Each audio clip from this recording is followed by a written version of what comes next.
ಬಟಾಣಿ ಸೀಸನಲ್ಲಿ ಇದೊಂದು ಮಸ್ಟ್ ಟ್ರೈ ರೆಸಿಪಿ. ಮನೇಲಿರೋ ಕೆಲವು ಪದಾರ್ಥಗಳನ್ನು ಉಪಯೋಗಿಸಿ ಈ ಅದ್ಭುತ ರುಚಿಯ ಮೇಥಿ ಮಲೈ ಮಟರ್‌ನ ಮಾಡ್ಬೋದು. ಫಸ್ಟು ಪ್ಯಾನ್‌ಗೆ ಎಣ್ಣೆ, ಈರುಳ್ಳಿ, ಹಸಿಮೆಣಸಿನಕಾಯಿ, ಬೆಳ್ಳುಳ್ಳಿ, ಶುಂಠಿನ ಹಾಕಿ ಬಾಡಿಸಿ, ನಂತರ ಗೋಡಂಬಿ ಹಾಕಿ ಸ್ವಲ್ಪ ಫ್ರೈ ಮಾಡಿ, ಇದು ಕಂಪ್ಲೀಟಾಗಿ ಕೂಲ್ ಆದಮೇಲೆ ಮಿಕ್ಸರ್ ಜಾರ್‌ಗೆ ಹಾಕಿ ಸ್ಮೂತ್ ಪೇಸ್ಟ್ ಮಾಡಿ ಇಟ್ಕೊಂಡು, ನಂತರ ಅದೇ ಪ್ಯಾನ್‌ಗೆ ಸ್ವಲ್ಪ ಬೆಣ್ಣೆ ಹಾಕಿ, ಹೆಚ್ಚಿರೋ ಮೆಂತ್ಯ ಸೊಪ್ಪನ್ನ ಹಾಕಿ ಇದನ್ನು ಬಾಡಿಸಿ, ನಂತರ ಬೇಯಿಸಿರೋ ಹಸಿ ಬಟಾಣಿನ ಹಾಕಿ ಇದನ್ನು ಕೂಡ ಒಂದೆರಡು ನಿಮಿಷ ಫ್ರೈ ಮಾಡಿ ಎತ್ತಿಟ್ಕೊಂಡಿದ್ದೀನಿ.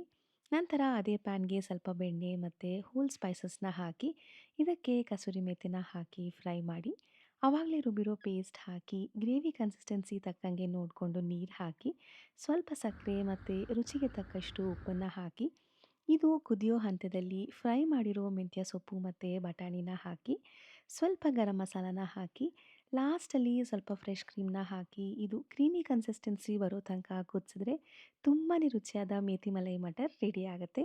ಇದು ಚಪಾತಿಗಂತೂ ಪರ್ಫೆಕ್ಟ್ ಕಾಂಬಿನೇಷನ್. ಟ್ರೈ ಮಾಡಿ.